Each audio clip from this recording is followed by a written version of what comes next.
In 1796, John Adams ran for president against Thomas Jefferson, and he won with 71 electoral votes to 66 electoral votes for Jefferson.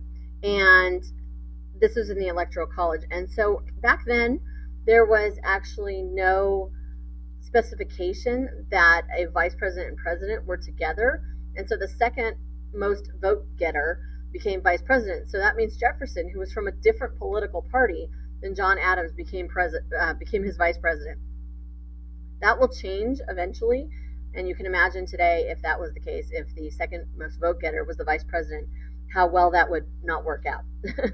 So once he becomes president, John Adams has a lot of problems to deal with France in particular.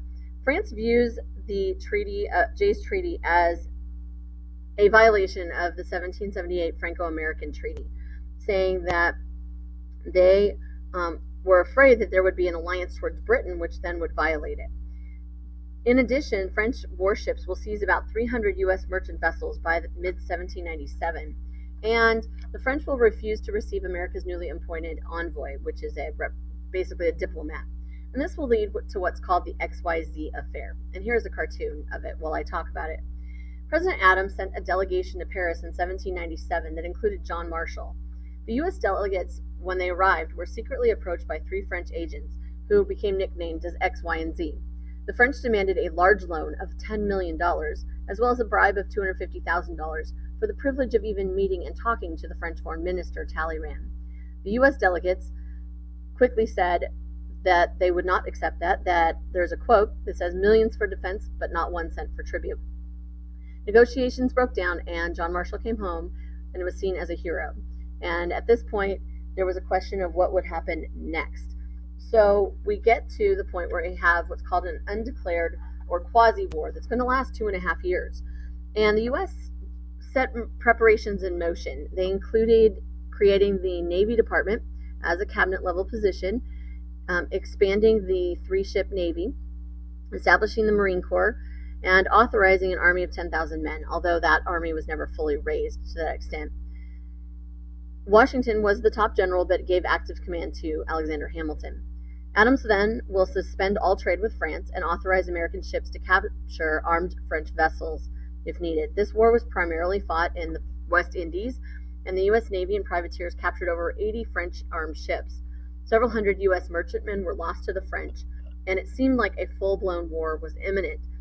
Adams realized that we really should not be going to war for many of the same reasons that George Washington had previously said we should not go to war, because we were not prepared.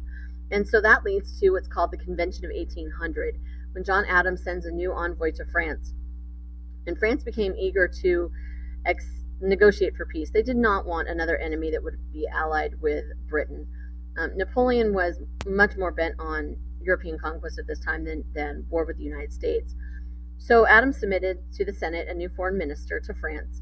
And at the time, the Hamiltonians, known as High Federalists, were enraged. They sought to have military glory against France, but Jefferson and the moderate Federalists wanted one more try for peace. So they again negotiated with Napoleon, and this will improve the relations, allowing for the purchase of Louisiana just 3 years later, in 1803. If the war had occurred, Napoleon would not have sold the Louisiana Territory to us. And also at the time, they agreed to end their 22-year Franco-American alliance with the United States, and the U.S. agreed to pay the damage claims of American shippers. Adams felt this to be his finest achievement. Politically, however, the Alien and Sedition Acts were passed as a series of oppressive laws to reduce the power of the Jeffersonians and silence anti-war opposition. The first, the Alien Acts, were attacks on pro-Jeffersonian aliens, mostly immigrants who lacked wealth and were welcomed by Jeffersonians. They were hated by Federalists who did not want these immigrants voting in the United States. So what they did was to raise the residence requirement for U.S. citizenship from 5 years to 14 years, making it harder for someone to become a citizen. The president then would have the power to deport dangerous foreigners. Some of these actually seem to be realistic, including the foreign agitators coming, such as Citizen Genet that we've already talked about in class. Many from France sought anti-British policies, and other foreign agents might have needed to be expelled too. The Alien Acts were never enforced, but some some of them frightened foreign agitators, and they left the country. The Sedition Act, the second part of it, was anyone who impeded the policies of government or falsely criticized its officials, including the president, would be liable to a heavy fine and imprisonment. This was a direct violation of the First Amendment to the Constitution. The Federalist Supreme Court was not interested, however, at the time, in declaring it unconstitutional. 10 Jeffersonian editors were brought to trial and convicted. The law expired in 1801, the day before Adams left office. It demonstrated that the intentions of this bill were not really legitimate, because if a Federalist had not been elected in 1800, which there wasn't, Republicans wouldn't have the Sedition Act to prosecute the Federalists, so that's why they got rid of it. Because had they left it in, then they were afraid that the time would be turned. Popular support for the Alien and Sedition Acts was significant because there was anti-French hysteria that played into the hands of the Federalists, and they had the largest Federalist victory in congressional elections in 1798 to 1799. However, their response will become what's known as the Virginia and Kentucky Resolutions.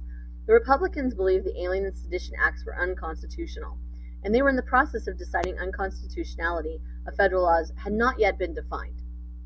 That will come shortly thereafter. Jefferson and Madison secretly created a series of resolutions. As vice president, Jefferson was kind of in an awkward position because he was afraid of prosecution under the Sedition Act. And the idea was that the states had the right to nullify unconstitutional laws passed by Congress. The aim was not to break up the Union, but preserve it by protecting civil liberties. And they used the compact theory as part of this, something that had been popular among John Locke, that the 13 sovereign states had created the federal government and had entered into a compact with it. Therefore, the national government was an agent or creation of the states, and so individual states were then the final judges of whether federal law was constitutional. The result was that no other states passed the Jefferson and Madison resolutions. The Federalists argued the people, not the states, made the original compact, and therefore the Supreme Court, not the states, could nullify laws. Significance is that later it would be used by Southerners to support nullification and ultimately secession prior to the Civil War. The Revolution of 1800 is the election of 1800. And at this time, the Federalists were split over going to war with France, and it's going to be one of the biggest reasons for Adams' defeat. Hamilton and the High Federalists openly broke with Adams for his refusal to have a full-blown war against France. The Alien and Sedition Acts became a liability.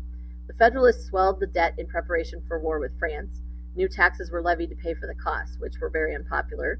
Military preparations also seemed unnecessary.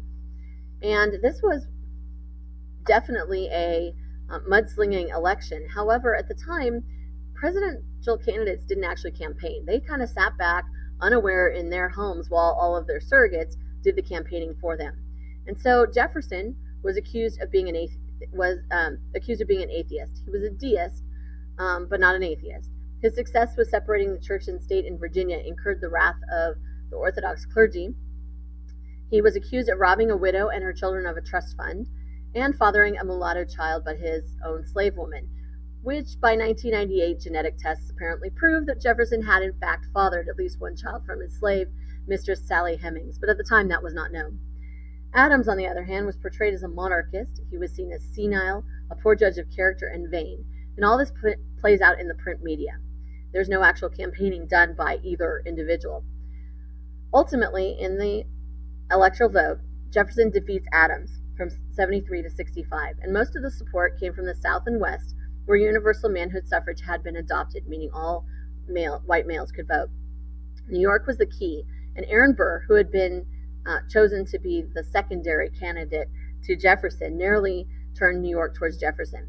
However, because of the way it was done at the time, Jefferson and Burr ended up with a tie because there was no separate vote for president and vice president at the time. So they just automatically ended up with the same number of votes.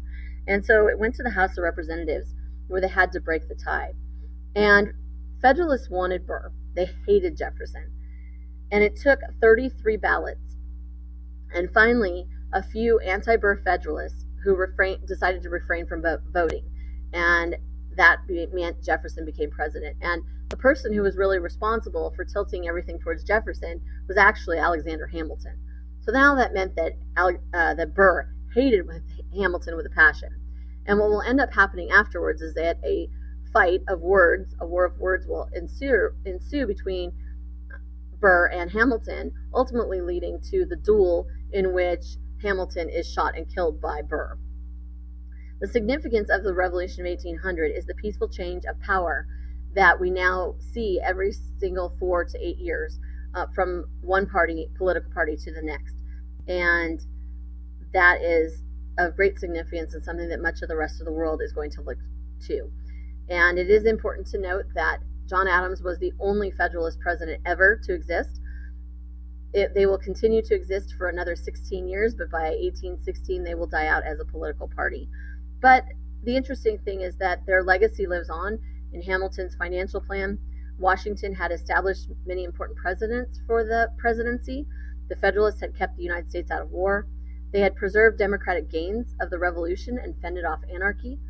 And the opposition party of the Jeffersonians resulted in the creation of a two-party system, and westward expansion was also part of the Federalist legacy with the Treaty of Greenville and new Western states. And that is the end of Adams' presidency.